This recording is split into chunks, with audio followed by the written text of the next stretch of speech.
Graças a Deus, muito boa noite e que Deus abençoe a todos no nome do Senhor Jesus. É com alegria que nós estamos aqui mais uma noite, mais uma vez. Se você vai nos assistir no outro momento, talvez durante o dia, que Deus abençoe o seu dia. Você que vai nos assistir à noite, uma boa noite, Deus abençoe. Estamos aqui hoje como fizemos na quarta, como fizemos ontem, iremos fazer hoje. Continuar meditando sobre a história de Neemias. Só gostaria de ressaltar e recapitular que o livro de Neemias, na verdade o livro de Esdras e Neemias, né? Esdras mostra Neemias, o livro de Esdras mostra o templo sendo reconstruído após o povo terem saído do exílio, né? Do cativeiro, da opressão. E no livro de Esdras nós vemos lá a reconstrução do templo. E aqui no livro de Neemias nós vemos os muros sendo levantados, sendo erguidos. E eu tenho certeza que é um livro muito profundo e que nos abençoa muito. Eu queria agora mostrar para você que sempre vamos ter, hoje nós vamos ler, sempre nós teremos adversários, sempre teremos batalha, sempre. Então nós vamos hoje entender isso. Você pode abrir a sua Bíblia no livro de Neemias, no capítulo 4, né? Nós lemos já o 1, 2, o 3, e agora nós vamos ler o 4. Só para recapitular, Neemias, no primeiro capítulo, ele estava no conforto e ele, quando tomou conhecimento, ele foi batalhar para aquela situação ser terminada, aquela vergonha ser desonra, ser cessada, né? E Neemias também foi zombado, né? E porque ninguém acreditava, como diz que Sambalete, né? E Tobias, eles não acreditavam. E eles ficaram irados porque Neemias foi lá pelejar pelo povo, né? E depois, ontem nós falamos sobre que quando Neemias chega lá, ele encontra um povo desanimado, para baixo. E a Bíblia diz que Neemias foi lá, a primeira coisa ele viu e percebeu que a situação era pior do que ele imaginava. Mas em nenhum momento ele abaixou a cabeça. Em nenhum momento ele se rendeu diante daquilo. E hoje nós vamos falar no capítulo 4, enquanto você vai abrindo, eu gostaria que você preparasse o seu copinho com água. Meu copo com água está aqui. Prepare o seu copo com água, porque daqui a pouco, assim que nós terminarmos a palavra, nós vamos entrar em oração. E também gostaria de pedir para você compartilha esse nosso momento, tá bom? Compartilha, manda para os seus familiares, copia o link deste nosso momento e envia para os seus amigos, para os seus parentes, que eu tenho certeza que Deus vai falar algo ao coração dele, em nome de Jesus, tá bom? Se você não é inscrito, por favor, nos dê essa honra, esse privilégio de ter você fazendo parte dessa família. Você pode se inscrever no nosso canal, Movendo as Águas, tá aí, só você clicar, inscrever-se, você também pode, já deixa o sininho ativado, porque todas as vezes que nós estivermos aqui, vai chegar até você um lembrete, tá certo? Deixa o seu joinha, o seu like, isso vai ajudar a gente na distribuição desse canal. Opa, obrigado, Luciano trouxe aqui um cafezinho aqui, graças a Deus, né? Essas noites frias, né? Graças a Deus, tem sido benção. Hoje está um pouquinho mais frio, mais abençoado, né? Você abriu a sua Bíblia? Então, graças a Deus. Vamos aqui a palavra, deixa eu botar esse negócio para cá. Neemias capítulo 4, diz assim: tendo Sambalete ouvido que edificávamos o muro, ardeu em ira e se indignou muito e escarneceu dos judeus. Aquilo que eu falava, não me lembro se foi ontem ou antes de ontem, eu falava o seguinte: quando você está no chão, quando você não esboça nenhuma reação, então está tudo certo. Mas quando você dá o ar de que você vai se levantar, de que você vai sair daquela situação, então você começa a incomodar. É sempre assim. É sempre assim. Quando você está em casa, prostrado, desanimado, entregue aos problemas, às situações, então normalmente você não é questionado, você não é, indagado. Mas a partir do momento que você começa a ter uma atitude para sair daquela situação, então imediatamente você começa a incomodar. As pessoas começam a se incomodar com você. Ah, por que você está indo para essa igreja? Ah, porque nessa igreja é assim. Ah, porque naquela igreja é assado. É sempre assim. Mas isso é natural. Desculpa, vou tomar um pouquinho d'água aqui. Vamos entender isso daqui. Aí diz assim: então, falou na presença dos seus irmãos e do exército de Samaria e disse: olha só, o que fazem estes fracos judeus? Permite-se-lhes a isso? Sacrificarão? Darão cabo da obra num só dia? Renascerão, acaso, dos montões de pó? As pedras que foram queimadas? Olha só a afronta deles, né? Quer dizer, eles foram chamados de fracos. O que esses fracos judeus vão fazer?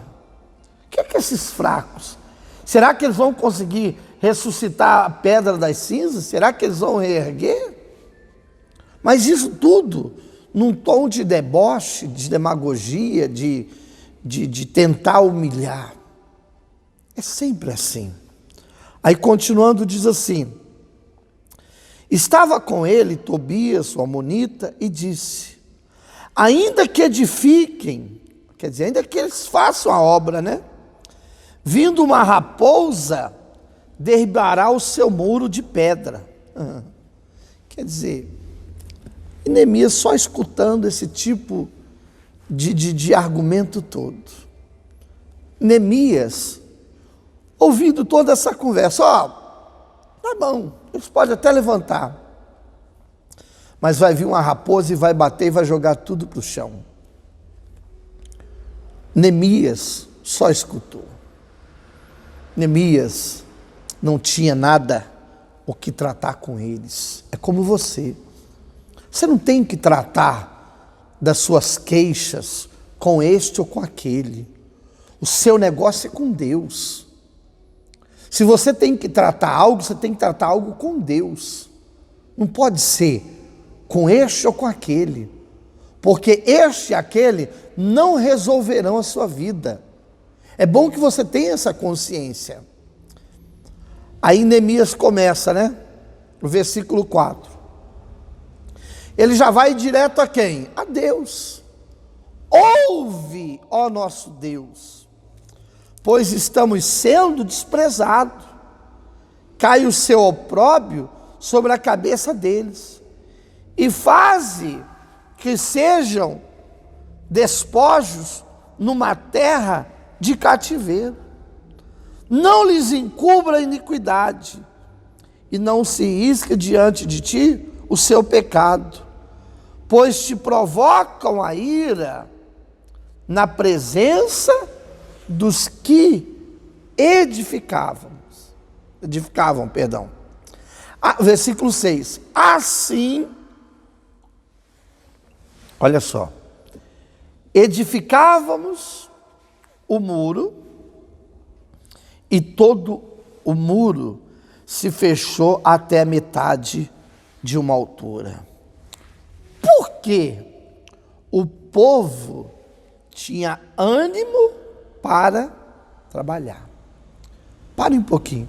Você observa, como Neemias ele disse, que a obra rendeu, a obra foi adiante. Sabe por quê? Porque o povo tinha ânimo para trabalhar. Às vezes você diz assim, mas está tão difícil, está isso, está aquilo. Mas será que você tem feito as coisas para Deus com ânimo, com disposição? Será que você tem buscado a Deus com ânimo, com fervor? Ou será que você até quando está dentro da igreja, você até busca, mas quando sai você começa a ver as situações, logo o desânimo tenta te parar, te amedrontar, te vencer. Aí continuando diz assim, olha só, o povo tinha ânimo, né, para trabalhar, né? Você observa aqui, o versículo 7. Mas ouvindo isso, ouvindo Sambalete e Tobias, os arábios, os amonitas, os asdoditas, que a reparação do muro de Jerusalém ia avante, o que já se começava a fechar-lhe as brechas, ficaram sobremodos irados. Você já observou que a sua vida não é diferente disso? Quando você está no chão, você não incomoda ninguém. Quando as pessoas começam a ver você se levantando, você encontra tantos adversários. Você já prestou atenção nisso? Você já observou isso? Versículo 8. Ajuntaram-se todos de comum acordo para virem atacar Jerusalém e suscitar confusão ali. Olha qual era a estratégia deles. Tentamos desanimar, tentamos intimidar, tentamos encorajar, tentamos várias formas, não deu certo. Aí o que ele fez? Ajuntou um monte, vamos lá criar uma confusão. Você já viu que às vezes na sua casa você está querendo organizar alguma coisa e de repente do nada surge uma confusão com este, com aquele familiar? Você já prestou atenção nisso? É bom que você preste atenção e não entra nessa cilada de Satanás. Porque essa confusão é para quê? Exatamente para você perder o foco. Ah, você viu que falaram da sua igreja? Você viu que falaram do fulano, do ciclano? Você viu o pastor fulano de tal? Aconteceu isso? Você já... Quer dizer, aquelas coisas que não tem nada a ver com você. Por que não tem nada a ver com você? Você presta conta da sua vida. Você não presta conta da vida de pastor, de padre, de bispo, de ninguém. O seu negócio é com Deus. O seu negócio não é com religião, não é com pastor, não é com igreja, não é com homem. O seu negócio é com Deus. O seu pacto, a sua aliança é com o Senhor Jesus. Não é com ninguém, com homens. Aí continuando diz assim, versículo 9, olha o refúgio de Neemias. Porém nós oramos ao nosso Deus e como proteção pusemos guarda contra eles de dia e de noite.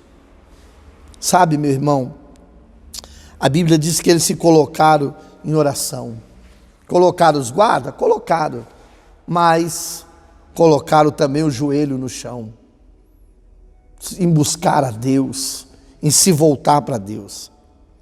Então disse Judá, já desfaleceram as forças, olha só, pessoal falando de Judá falando, já desfaleceram as forças dos carregadores e os escombros são muitos, de maneira que não podemos edificar o muro.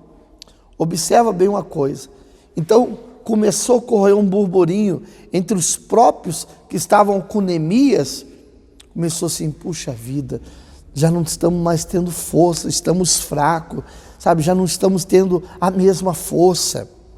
Aí continua dizendo assim: então disse Judá, o versículo 11, disseram, porém, os nossos inimigos, nada saberão disto, nem verão, até que encontremo-nos no meio deles e os matemos, e assim faremos cessar a obra. Olha só, vamos repetir o versículo 11?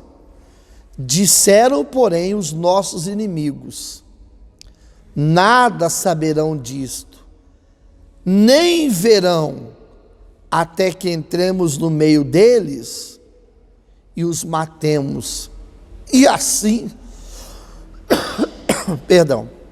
faremos cessar a obra. Ou seja, qual era o objetivo deles? Cessar. Qual era o propósito deles? Parar. Qual é o propósito do mal na sua, na minha, na nossa vida? É nos parar. É fazer com que venhamos cessar a obra. Deixar de perseverarmos. Que paremos de lutar. Que paremos de batalhar. E é isso, meu irmão, minha irmã, que você tem que ter essa consciência, né? Aí o versículo 11 diz assim: disseram, porém, os nossos inimigos, nada saberão disto, nem o verão, até que entremos no meio deles e o matemos, e assim faremos cessar a obra. Quer dizer, a obra não pode parar, meu irmão. Você não pode deixar que isso ou aquilo pare a sua fé, amedronte a sua fé, desanime a sua fé, em hipótese alguma. Aí diz assim, lá no versículo 13 diz assim: então pus o povo por família, nos lugares baixos e abertos, por detrás de muros, com as suas espadas, as suas lanças e os seus arcos. Inspecionei, pus-me e disse aos nobres, aos magistrados do resto do povo. Olha só o que ele disse: não temais, lembrai-vos do Senhor, grande e temível. Pelejai pelos vossos irmãos, vossos filhos, vossas filhas, vossa mulher e a vossa casa. E sucedeu que, ouvindo os nossos inimigos, que já o sabíamos, e que Deus tinha frustrado o desígnio deles, voltamos todos nós ao muro, cada um à sua obra. Ou seja, a obra não pode parar. Você se propôs a buscar Deus, você se propôs a clamar a Deus para que Deus faça uma obra na sua família. Essa obra não pode parar. Ela tem que ser contínua, tem que ser, perseverante.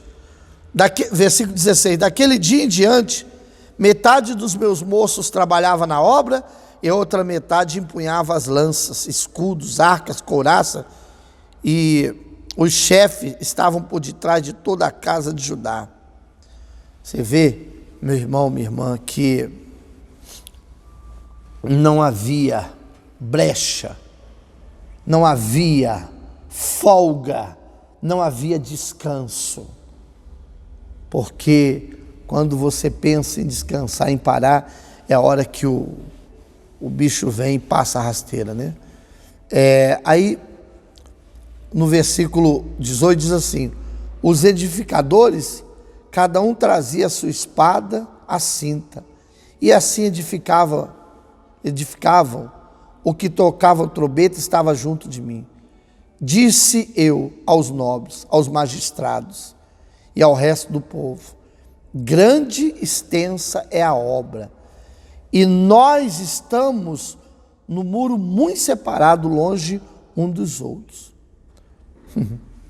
Versículo 21.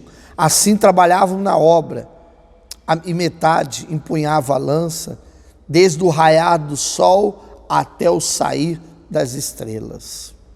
Você vê que não tinha trégua, era perseverança, persistência, né? E ele continua, também nesse mesmo tempo, versículo 22, disse eu ao povo, cada um com seu moço fique em Jerusalém, para que de noite nos sirvam de guarda e de dia trabalhem. Olha só, de dia trabalhava e de noite era o guardião. Nem eu, nem os meus irmãos, nem meus moços, nem os homens da guarda que se me seguiam, largavam as nossas vestes, cada um se deitava com as armas à sua direita. Quer dizer, não tinha trégua, não tinha afronta que os parava, que os desanimava. E é isso que tem que acontecer nas nossas vidas. É isso que precisa acontecer comigo, com você, com cada um de nós. Perseverança. Seja perseverante, seja persistente, porque você vai concretizar a obra que você deseja. Ver a sua família transformada e abençoada. Vamos orar? Vamos falar com Deus? Eu tenho certeza que Ele vai trazer o socorro. Amanhã nós continuaremos falando mais a respeito desta grande obra, que tem umas coisas muito fortes pela frente. Eu ia fazer mais resumidamente, mas eu estava lendo e Deus falou no meu coração, porque a gente tem muito que aprender nesse texto sagrado. Senhor nosso Deus e nosso Pai, em o nome do Senhor Jesus, eu oro, meu Pai, por este senhor, por essa senhora, que tem sido afligido por este problema, por essa doença, por essa tristeza. Essa pessoa que tem sido vítima de um vício, vítima de uma doença, vítima de um mal. Eu oro, meu Pai, e te peço em nome do Senhor Jesus, toca nessas vidas. Essa pessoa que tem se sentido fraca diante de tantas lutas, diante de tantos desafios, diante de tantas humilhações, diante de tantas frustrações, eu te peço, Pai, toque nessas vidas, libertando, curando, salvando e transformando. Abençoa, meu Pai, abençoa a vida deste teu filho, dessa tua filha, e traga de volta, meu Deus, a alegria para esse coração. Traga de volta, meu Pai, a paz para dentro desses corações e os abençoe em nome de Jesus. Meu Deus, essa pessoa que tem uma obra que o Senhor confiou nas mãos dela, uma obra para ser feito na casa, na família dela, não deixa que ela fraqueje, como o Senhor foi com Neemias. Seja, meu Pai, com este senhor, com essa senhora, e abençoe em nome de Jesus. Eu oro também, meu Pai, por esses nomes, por cada pessoa que está com o nome nesse livro de oração.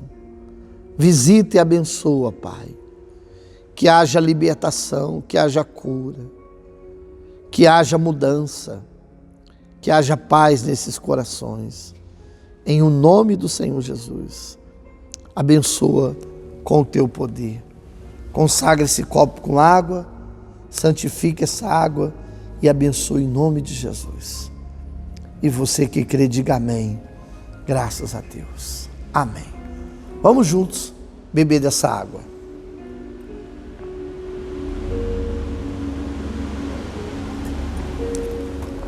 Graças a Deus.